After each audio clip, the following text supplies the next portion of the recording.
Yes, kom ons kyk vanaand na Romeine 12. Vers 1 en 2, en daar's iets in my hart wat ek net met julle wil deel uit hierdie gedeelte. Nou die direkte vertaling wat sê so, hy sê: broers, op grond van die barmhartigheid van God roep ek julle dus nou op om julle liggame as 'n lewende, heilige en aanneemlike offer aan God te bied. Dit is sinvolle godsdienst. Julle moet nie aan hierdie wêreld gelykvormig wees nie, maar verander word deur die vernuwing van julle denke, sodat julle goed kan onderskei wat die wil van God is, wat goed en aanneemlik en volmaak is.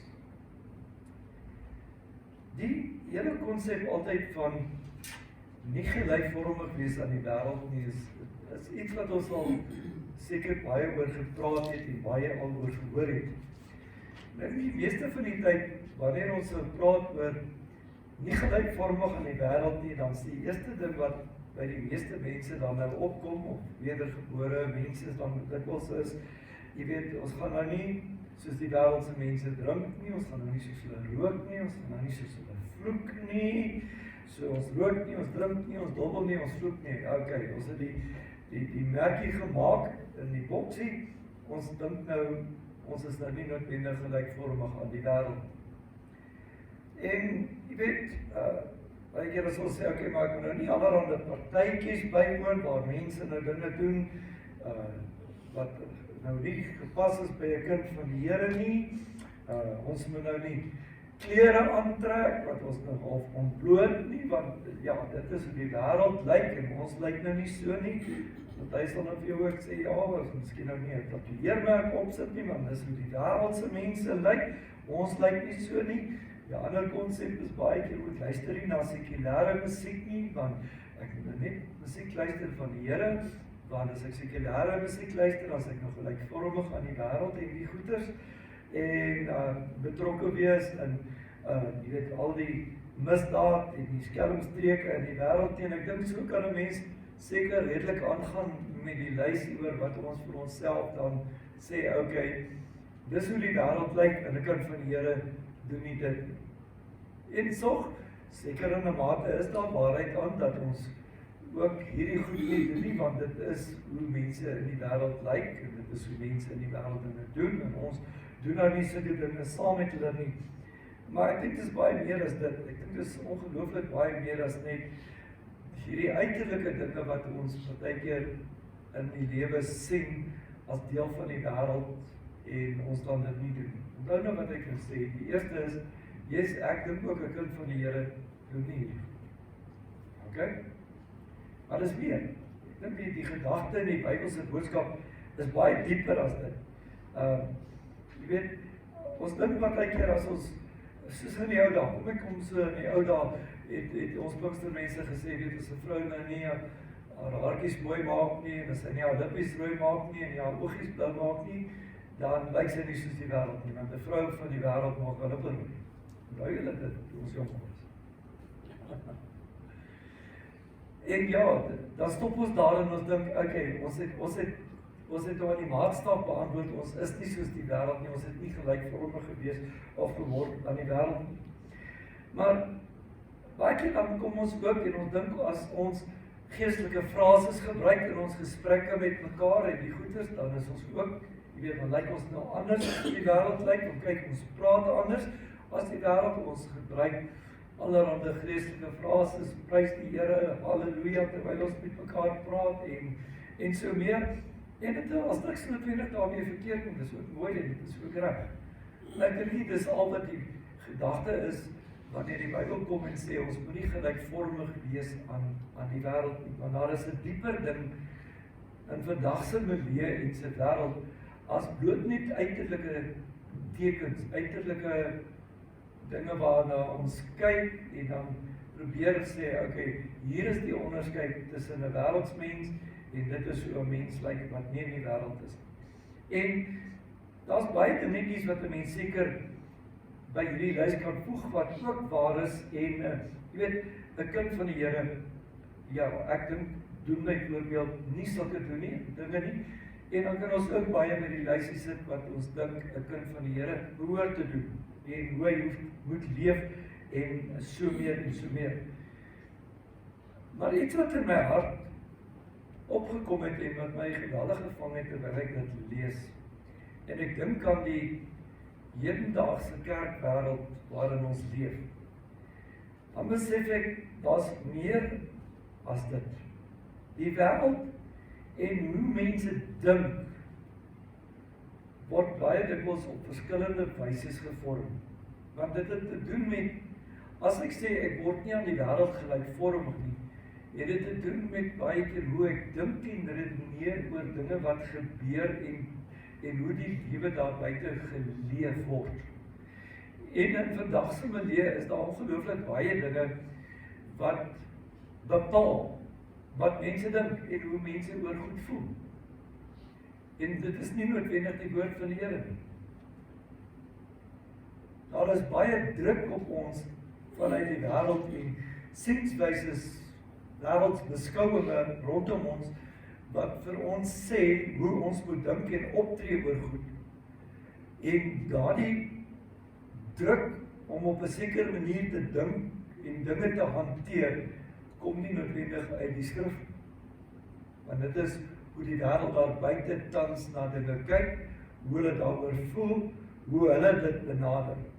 En wanneer ons praat, moenie aan die wêreld gelykvormig word of wees nie, het dit ook te doen met hoe ons denke gevorm word. Word ons denke gevorm deur die beginsels van die Here se woord en het ek en jy 'n Bybelse wêreld beskou? Of loop ons as mens en ook as kerk van die Here? En dan praat ons nie nou hier van 'n denominasie in 'n kerkgenootskap nie. Ons praat hier van mense. Ons praat oor die algemeen oor hoe dat ons as mense se denke oor goed gevorm word in die wêreld waarbinne ons leef. Dan kom ons by dit uit. En dit is vorm of word ons opinies, menings, gedagtes en denkwyses oor dinge gevorm deur die woord of word dit gevorm deur hoe die wêreld daar buite nou dinge aanvaar het en sien al dan nie. En in die leeftyd waarin ek dink ons nou leef en miskien was dit nog altyd so. Miskien is dit grootliks nog maar deur al die eeue heen so gewees. Is daar twee groot dinge wat mense se uitkyk normaalweg op die lewe vorm, anders as die woord van die Here. Want vir kinders van die Here is dit vir my 'n onuitgemaakte saak, die woord van die Here met die wyse waarop ons dink en goed benader vorm. Ons moet gevorm word, ons hele wêreldbeskouing moet wees wat die woord van die Here leer. So, dit is vir my onomwonde, maar anderzijds is daar twee goed as 'n reël wat mense se sienswyses oor die lewe, dinge wat gebeur en wat rondom ons plaas van vorm. En die eerste een en die grootste een is seker maar politiek. Politiek word dikwels maar ook in die Bybel ingetrek, want mense het politieke sienswyses en dan gaan soek hulle 'n Bybelversie wat hulle politieke sienswyse soort van vir hulle bevestig. En dan hardloop ons daarmee, maak nie saak wat die res van die Bybel leer nie. Ons het oogklappe op en ons kom en ons sê, yes, hier sê die Bybel vir jou, presies dit wat my politieke wêreldbeskouing sê. Ek dink ons is in Suid-Afrika zeer sekerlik mense wat die beste weet hoe dit werk. Ons is almal al deur daardie smeltkroes en deur die meelsteen van hoe dat politieke denke ook dan ons Bybelbeskouing begin vorm het, in plaas van dat dit andersom gebeur, dat ons dadelik na die skrif toe gaan en sien, maar die skrif leer iets anders. Die skrif leer nie wat die politieke sienswyse van die dag is nie. En kan ek hier sê, die politieke wêreld en gedagte lewe vandag is 'n veld vol landmyne wat gereed lê om enige tyd onder 'n mens te ontplof. Jy weet, so klein dingetjies soos 'n advertensie oor shampoo, laat die wêreld ontplof. 'n Klein dingetjie soos iets wat iemand aantrek, of wat op 'n hempie van 'n kind staan, laat die wêreld ontplof. En laat almal skielik instorm, winkels afbrand en afbreek. Die politieke wêreld vorm soveel mense se denke, dat ek dink mense in totaliteit alle rasionaliteit en rede verloor. En almal klim gewoonlik saam op die wa van veroordeling, sonder om mooi te gaan besin, was dit werklik so verkeerd? Kon dit dalk op 'n ander manier benader wees? Jy sien, ons sien in vandag se lewe, hoe dat mense, wanneer hulle nie met die hoofstroom politiek saamstem nie, mense onmiddellik gekruisig word. En dis die uitdaging wat die kerkwêreld en kinders van die Here het, want wat die Bybel leer, stem nie noodwendig saam met die hoofstroom politiek van die dag. Maar mense se menings word gevorm deur die hoofstroom van politiek. En kom 'n mens dan en sê, maar die woord van die Here leer iets anders hieroor, dan is dit die een groep stenig jou en veroordeel jou. Hang jou aan die naaste boom op, as hulle jou nie al voor die tyd doodgekap het met die messe en die goed nie. En dan die tweede stroom vind ons dan binne die kinders van die Here se wêreld, binne die kerkwêreld. En dit is dan dat mense vir jou sal kom en sê, ja, maar weet jy, ek dink ons het nog altyd die woord nie reg verstaan nie. En dan kom ons en ons sal sê, nee, maar die woord is deur mense so van geskryf, en dis nie noodwendig reg nie, want die mense in 2000 jaar terug in die Bybelse tyd het miskien nie verstaan soos wat ons dit vandag verstaan nie, en dan druk die politiek, selfs die kerkwêreld, om aan te pas by die hoofstroom politiek van die dag, en te dink soos die politiek van die dag. En dan verander ons Bybelse waarhede rondom wat reg is en wat verkeerd is, en skielik is dit wat die Bybel nog al die tyd leer verkeerd is dan nou skielik aanvaarbaar en reg, want anders is jy liefdeloos, en jy is veroordeling, en dis altyd weer. Weet jy, ons sit in die kerkwêreld, predikante, pastore, wie ook al, ons leef eintlik, ons loop op eiers, want ons is so versigtig om sekere dinge te sê, wanneer ons praat op die kansel, wanneer ons met mense deel, dat ons nie dalk iets sou sê, wat ons self in die tronk kan beland, omdat ons hierdie standpunte neem. Ek een van die mees onlangse gebeure in die wêreld daar buite is, met binnelandse sake, waar mense vanuit geloofsoortuiging dalk nie wou verbintenisse tussen mense van dieselfde geslag uitvoer nie, omdat dit nie strook met wat hulle glo nie, mag nou nie meer anders nie. Hulle kan toegesluit word vir haat en haatspraak as hulle weier om dit te doen. So, ons sit in die kerkwêreld en ons hou duim vas en ons tyd, want ons is benauwd. Dit is dalk vir ons gekoppel. Want die hoofstroom politiek bepaal hoe mense dink en nie meer die woord van die Here nie. So dit is reeds goed bekend dat die kerk word met valkoof dopgehou deur die wêreld. En die geweldige kritiek wat daar teen die kerk is, en sy Bybelse standpunte, wanneer die kerk, en ook ons as kinders van die Here, standpunt handhaaf op grond van dit wat die woord van die Here leer, dan is ons dikwels in groot moeilikheid. Maar ons sit met die skrif wat vir ons sê, ons moet nie toelaat dat ons denke gevorm word deur wat die wêreld en die politiek sê, maar ons moet eerder dat ons manier van dink en doen gevorm word deur die woord van die Here. Dit is eintlik hartseer om te sien oor die jare heen, hoe dat Christene se manier van dink oor goed ook verander, soos wat politiek verander. Kom ons gaan terug. Jare terug het die politiek van die dag rondom, sal ek sê, die vorige milieu van apartheid, die kerk se denkwyse gevorm. En ons het gevind, dit het nie gestrook met die woord. Weerens was dit omdat politiek die gedagte gevorm het.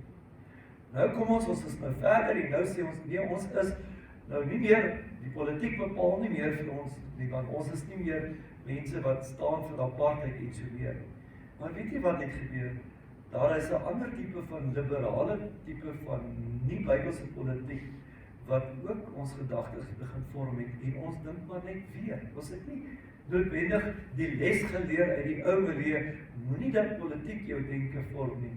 Ons het maar net weer in die nuwe vorm daarvan beland en geval. So, baie mense en kerke handhaaf nie noodwendig meer 'n Bybelse wêreldbeskouing. En wanneer dit kom by wanneer die skrif sekere dinge leer van hoe 'n mens moet optree, hoe 'n mens dinge moet doen en wat nie voor die Here aanvaarbaar sou wees nie, dan lees ons verby dit, ons ignoreer dit, of ons sien dit as veroordeling, of as ouderwets, of nie van toepassing op ons lewe van vandag nie. Maar die belangrikste deel is, toe hierdie woorde geskryf is, was daar ook 'n politieke milieu. Veral vir die mense vir wie dit geskryf is, die Jode, het ook 'n sekere politieke denkwyse gehad wat ten nouste verweef was met hulle godsdienst. En Paulus, terwyl hy die goed skryf, dan sê hy vir hulle, maar julle moet nie dink soos die wêreld nie. En dan beskryf hy ook maar net soveel hulle godsdienstige milieu waarin elke jong Jood groot geword het. En hy sê, maar ons moet toelaat dat die woord van die Here, dit wat die Here in Christus ons geleer het, dat dit die manier vorm oor hoe ons dink en hoe ons optree. Die tweede ding, wat ook dan ten nouste ons denkwêreld vorm, is natuurlik ook die vrese wat deur die narratief van die dag opgewek word in mense se harte. Narratief beteken waaroor die mense oor die algemeen praat. Wat is die stories wat mense versprei? Ons praat nou nie van Rooikapie en Wolf en die 3 beertjies en geoulokkies en die goed nie. Wat is die dinge wat mense onder mekaar gesels en praat en wat is die vrese wat mense in hulle harte laat opwek en na vore kom deur die praat onder mekaar? Politiek vorm ons denke, maar ook vrese vorm ons denke. En meeste van die tyd, wanneer ons denke en gedagtes gevorm is deur die vrees en die kwaadstoop en die sameswering wat dikwels aangehaal word, dan baseer ons nie meer wat ons dink en wat ons doen op die woord nie, maar ons baseer ons optrede en ons totale reaksie as mens op ons vrees. Dink maar net. Vat net hierdie jaar, 2020, ons is nou aan die einde van 10 maande van hierdie jaar. Ek dink nie ek sal kan alles onthou, ek dink nie ons sal almal kan saam onthou al die bangmaak stories wat ons al hierdie jaar gehoor het. Onbeskryflik.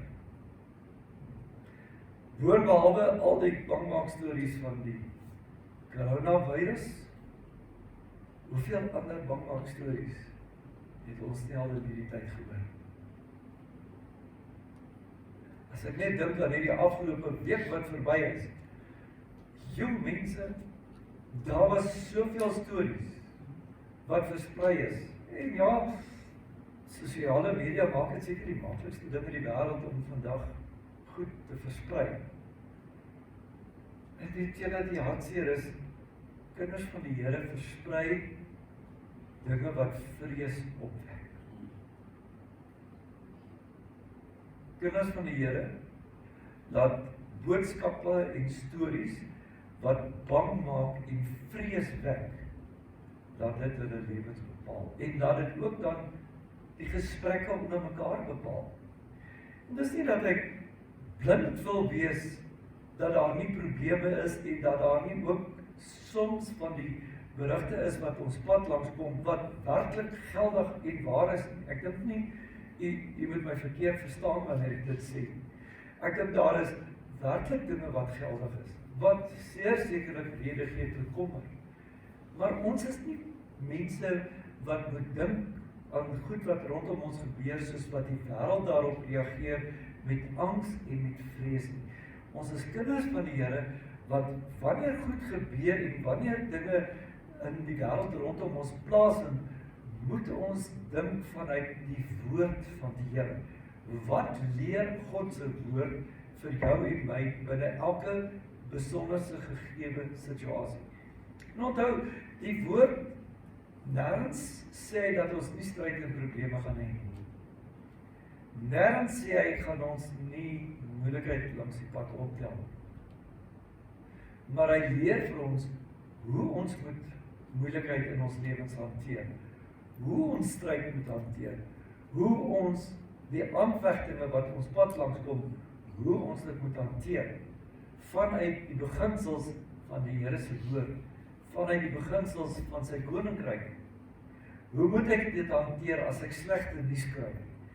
Hoe moet ek dit hanteer as daar iets slegs met my gebeur?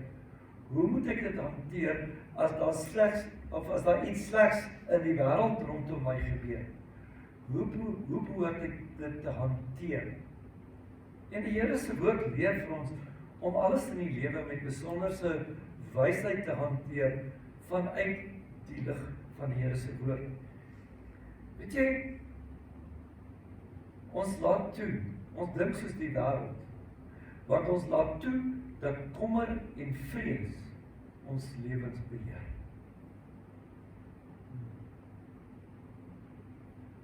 Ons moet eerlik wees as kinders van die Here. Hoe baie praat ons nie onder mekaar oor dinge wat net kommer wek. En as ons uit mekaar uitgaan, dan is die kommer en die ontsteltenis in ons harte dikwels nog meer as wat ons was voordat ons by mekaar gekom het. Want ons het iewers iets gehoor wat ons ontstel het. Ons het iewers iets gehoor wat vir ons baie sleg was. En soos ek sê, baie van dit is ook waar. Maar in plaas daarvan om dit te benader vanuit die beginsels van die Here se woord, het ons toegelaat dat vrees ons denke vorm.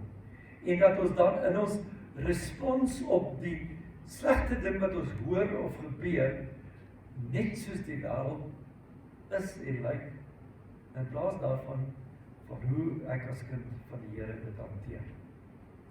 Jy sien, wanneer ons die gebeure in die wêreld rondom ons sien en daarna kyk, dan benader baie kinders van die Here alles met ontsteltenis.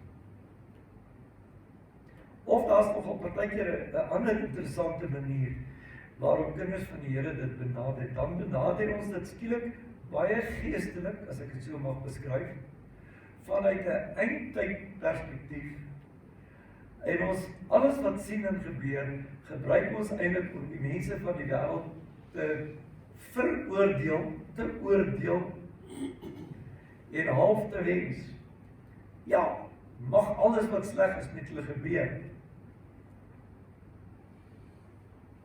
Die dinge wat rondom ons gebeur, as ons die goed in die nuus hoor, as ons hoor, die maan gaan nou rooi skyn, of as ons hoor van 'n meteoriet wat daar by die aarde kom, of sterre wat skielik vir die eerste keer in 1000 jaar op mekaar is, in plaas daarvan dat ons vanuit Bybelse perspektief, dan is ons vreeslik geestelik en ons kom en ons vertel vir almal nee, die Here gaan nou kom en lekker al die mense wat nie glo soos ons gaan nou lekker hel toe gaan. Hallo, kom aan.